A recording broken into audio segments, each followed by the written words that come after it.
Good afternoon, everybody. Please be seated. We're here for a celebration. We're here to celebrate the latest step that President Biden is taking to protect, to conserve, and to restore the lands and the waters that all of us cherish. Today, President Biden is restoring protections for 3 magnificent national monuments, and this announcement follows on consultations with a wide variety of stakeholders, and it fulfills a key promise to the American people. Restoring protections for these national monuments is part of this administration's broader commitments to protect our natural and our cultural resources, to honor tribal sovereignty, and to advance environmental justice. President Biden's conservation agenda is also a critical part of how we're tackling the climate crisis. By protecting our ecosystems, we strengthen the power of our soils, our grasses, and our trees to trap carbon pollution. And healthy natural systems build up our resilience against the climate impacts that we know we are already facing. Tapping into these natural climate solutions will protect public health. They will protect us against climate impacts. They will promote biodiversity, and yes, they will grow our economy. That's worth a clap. That's why President Biden, through his Build Back agenda, has also proposed creating, are you ready for it, a new civilian climate corps, which will partner with our unions in putting to work a new generation that looks like America, receiving good benefits and good pay, to restore the health of our public lands, our coasts, our waters, and our forests, and to advance environmental justice and help communities to better prepare for the impacts of a changing climate. And across our administration, we're taking a whole-of-government approach to conservation and to climate with the agencies that steward so many of our lands and waters, like the Department of the Interior and Agriculture and Commerce. We're all working together to advance wind and solar, to promote climate-smart agriculture and forestry, and create good-paying union jobs all along the way in implementing these innovative climate solutions. So as we celebrate today's restoration of these 3 national monuments, we're also committed to building back better as we tackle our climate crisis. And with that, I am so honored to introduce my good friend Brenda Mallory, the chair of the White House Council on Environmental Quality, who is leading on our conservation and environmental justice efforts. Brenda.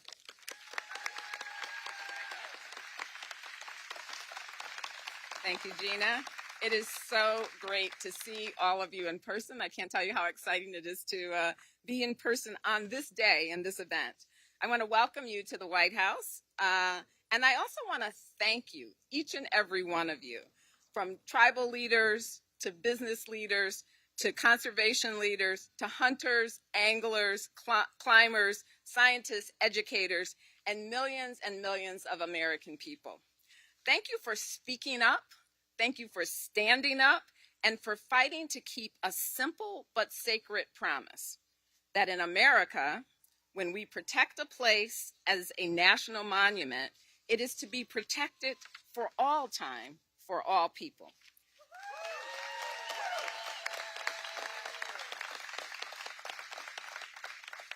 Let us reflect on the meaning of this moment. The single largest elimination of protections of lands and waters in U.S. history was met by the single largest mobilization for conservation in U.S. history. Millions and millions of Americans rallied to help tribes defend Bears Ears, to restore Grand Staircase Escalante, and to safeguard the Atlantic Ocean's first marine national monument. This fight has galvanized a new and powerful vision for conservation in America, a vision in which we act with urgency and ambition to conserve and restore the lands, waters, and wildlife we love and that are disappearing so quickly. A vision in which we in which the stewardship traditions and conservation priorities of tribal nations are celebrated and supported in both law and policy. A vision in which every child in America, no matter where they live, has a chance to experience nature's wonders. And a vision in which we harness the power of our forest and farms and ocean and coast to keep our climate livable and communities thriving. This is the vision that President Biden, with your help, is pursuing. And let me tell you, there is no one better to stand beside as we drive this work forward than our extraordinary Secretary of the Interior. Ladies and gentlemen, my friend and partner in so many things, Secretary Deb Haaland.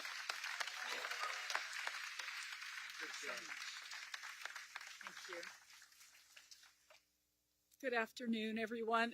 Before I start, I just have to say that I have the best team at DOI, and I'm so grateful for all of you, so thank you. Thank you. And thank you, Brenda. Thank you for your introduction. We are here today on the ancestral homelands of the Anacostan and Piscataway people, bending the arc of the moral universe toward justice. Thank you, Mr. President, for the profound action you are taking today to permanently protect the homelands of our ancestors. Our songs, our languages, and our cultures are strong, and many people from many Indian tribes have sung and spoken in unison to protect this sacred place. Bears Ears is a living landscape. When I've been there, I've felt the warmth and joy of ancestors who've cared for this special place since time immemorial. It's a place where you can stand in the doorway of a home where a family who lived thousands of years ago left behind a legacy of love and conservation for a place that sustained them for countless generations. Stories of existence, celebration, survival, and reverence are etched into the sandstone canyon walls. Sacred sites are dotted across the desert mesas. Cultural heritage in the form of ancient pots, arrowheads, clothing, seeds, and evidence of lives well lived are as inseparable from Bears Ears as the air we breathe at this moment. Today, children learn and sustain from their parents and elders the songs, traditions, and ceremonies that have been passed down from generation to generation at Bears Ears. This is a place that must be protected in perpetuity for every American and every child of the world.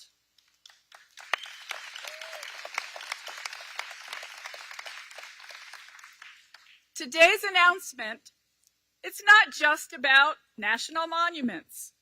It's about this administration centering the voices of Indigenous people and affirming the shared stewardship of this landscape with tribal nations.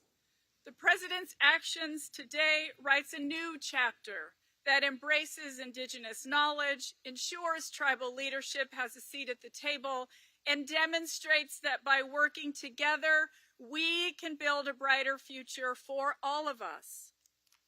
We have much more good work ahead. Together, we will tell a more complete story of America. Together, we will conserve and protect our lands and ocean for people, for wildlife, for the climate. Together, we will strengthen our economy with healthy, resilient natural systems. Thank you, Mr. President. Thank you for strengthening the nation-to-nation relationship. Thank you on behalf of all Americans who love and value our cultural heritage. Thank you on behalf of the local communities whose economies are continually benefiting from healthy ecosystems on our public lands, national monuments, and parks. I am so grateful and very proud to serve on your team. And now, it's my distinct honor to introduce you, ladies Ladies and gentlemen, the President of the United States of America. Thank you. That's a big deal. Thank you. Yes, it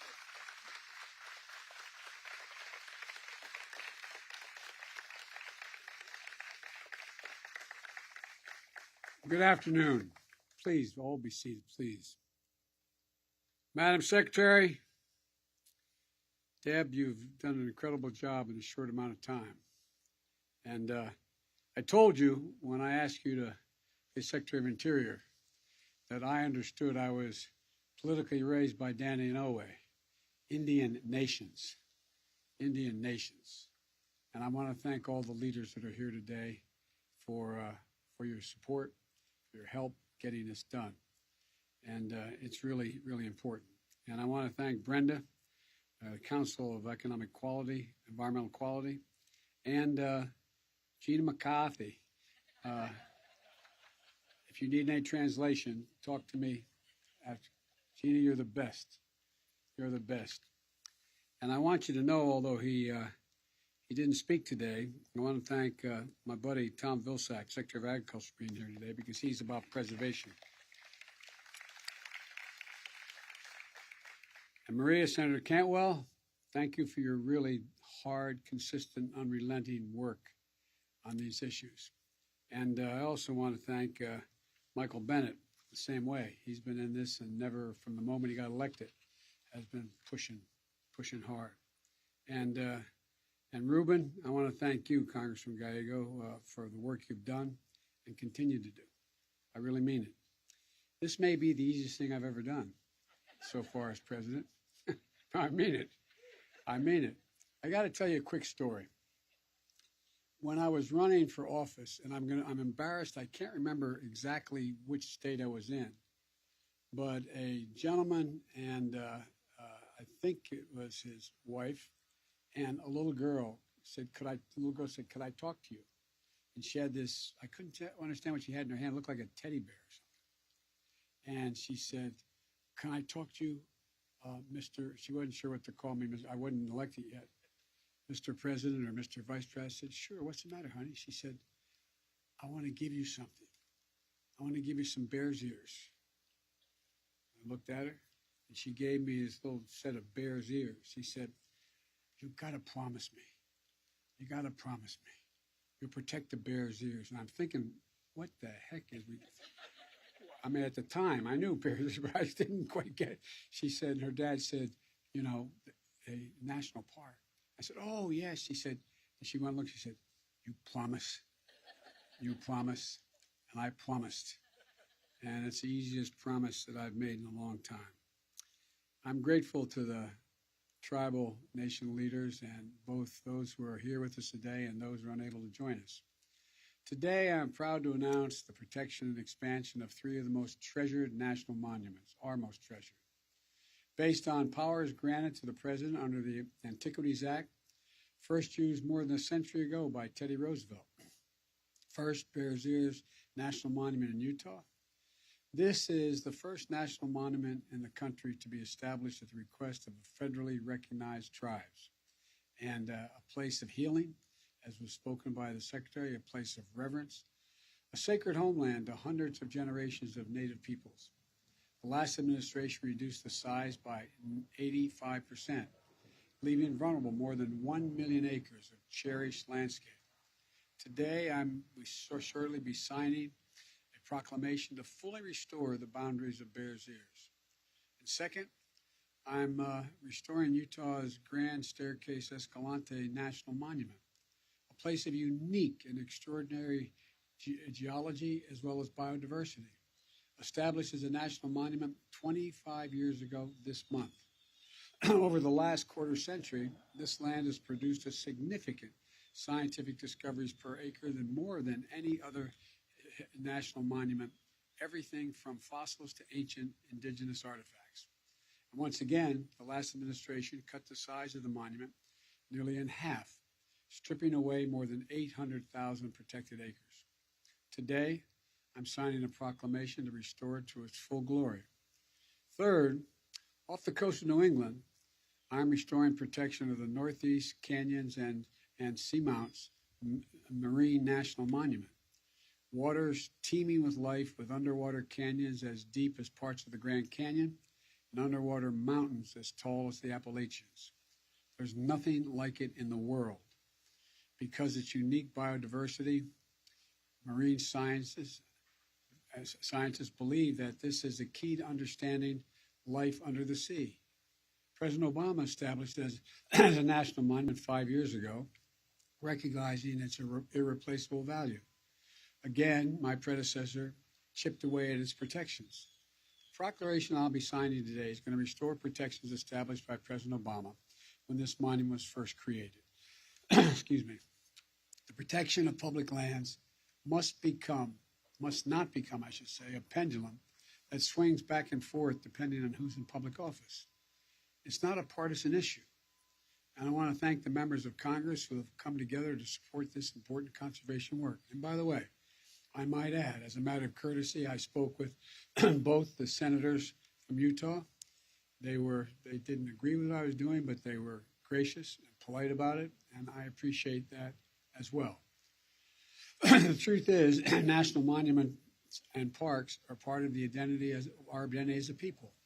There are more than natural wonders. They're the birthright we pass from generation to generation, a birthright of every American. And preserving them is the fulfillment of a promise to our children and all those who will come to leave this world a little better than we found it. But today, our children are 3 times more likely to see climate disasters uproot and unsettle their lives than their grandparents' generation. We have to come together and understand why this work is so critical. When we protect and care for a forest, we're not just preserving the majesty of nature. We're safeguarding water sources and lessening the impact of fires. The impact of fires. We're protecting wetlands. We're not only saving birds and fish and the livelihoods of people who depend on them, we're also shoring up the natural defenses to absorb the fury of hurricanes and superstorms. Nearly 1 in 3 Americans live in a community that has been struck by weather disasters just in the last few months. Hurricanes, wildfires, droughts, heat waves. Both the Build Back Better plan and my bipartisan infrastructure agreement are going to make critical investments, significantly increasing the resilience to these devastating effects on the climate crisis. It includes creation of a civilian climate corps, similar to President Franklin Roosevelt's civilian conservation corps, which is going to put diverse groups of Americans to work doing everything from restoring wetlands to protecting clean water to making forests more resilient against wildfires. My plan also puts Americans on a course to achieve 50 to 52% reduction in greenhouse gas emissions by 2030 and to reach net zero emissions no later than 2050. You know, achieving these ambitious goals is going to require that nature itself play a role. Scientists estimate that the protection and restoration of natural lands and waters can provide nearly 40% of the solutions to climate change. That's why I'm signing these proclamations today as an additional reason. It's also why I'm restoring protections for the Tongass National Forest in Alaska, which I've had the great honor to visit. As a matter of fact, when I was meeting with, back in the days when the senator from Alaska, I was with him after the oil spill on the North Slope, and we stopped in the Tongass Forest, and he sat me at a table in this magnificent restaurant in the middle of the Tongass Forest, which has tree trunks as big as those trees holding up the whole building. It's magnificent. And he sat me with what I kid and call Hoss Cartwright and his family. 4 big guys, really big guys, and they had a lumber company that they were foresting in the area, and they wanted me to support paying for roads into the national forest so they could forest. And we started the conversation. And to make a long story short, when I made it clear I wasn't going to do that, the father turned to his son, who looked like that program at Hoskart, big fella. And he said, I'll bet, I won't use the exact language. He turned to me, I'm across the table. And he's got he and 3 of his sons. And he said, I'll bet this so-and-so, referring to me, and expletive deleted, doesn't realize he's closer to Lexington, Kentucky today than he was when he just flew off the North Slope. And it made the point to me. Alaska's pretty big. There's an awful lot we need to protect. But that's why I'm working to protect Bristol Bay from mining operations that would threaten one of the world's largest salmon runs. That's why I'm refusing to sell out the Arctic National Wildlife Reserve to oil and gas drilling. These protections provide a bridge to our past, but they also build a bridge to a safer, more sustainable future, one where we strengthen our economy and pass on a healthy planet to our children and our grandchildren. Let me close with this. Edward Abbey, a writer who once worked as a ranger at the Arches National Park in Utah, wrote, and I quote, "This is the most beautiful place on earth. There are many such places. Every man, every woman carries in heart and mind the image of the ideal place, the right place, the one true home, known or unknown, actual or visionary." End of quote. Folks, that's the United States of America. That's America, a country we all share together, a country that we must protect together. And this is just one more step in doing what other presidents have done, starting with Teddy Roosevelt. And I'm now going to sign these proclamations and thank you all. Thank you all for your support. Thank you. Come on, guys.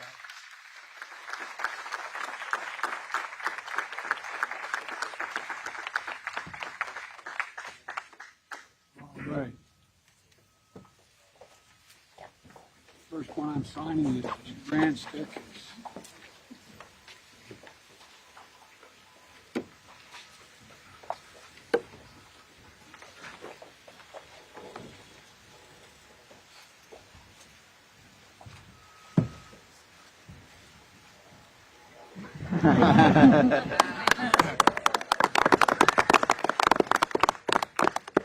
All right. The second one I'm signing is the Bear's Ears. Yes. I wish I could remember that little girl's name. I hope she's watching. Hope she's watching. Thank you for signing this, President. You guys know it better than anybody.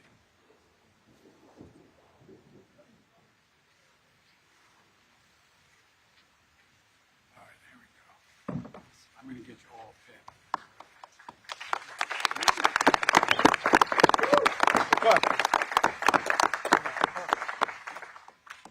And the third one I'm signing is the Northeast Canyons and Seamounts Marine National Monument.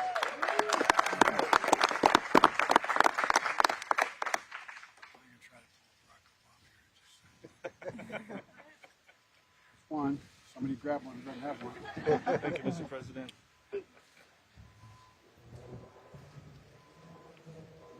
Next one.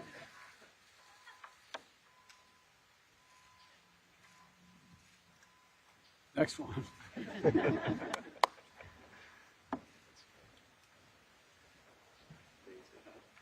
Next one. I'm going to do the same back home, Mr. President. Thank you. Next one. I'm going to start adding middle names.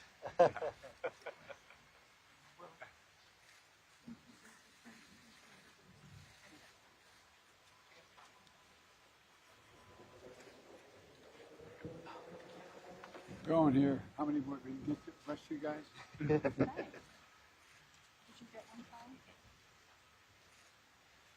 Put a PS there. Yeah. PS more to come? Yeah, exactly. Okay, two more.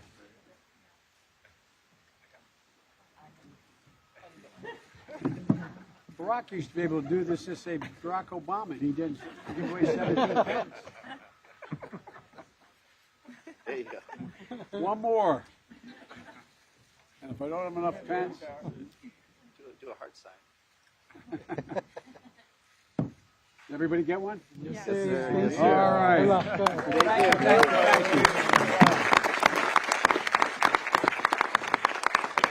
Thank you all very much.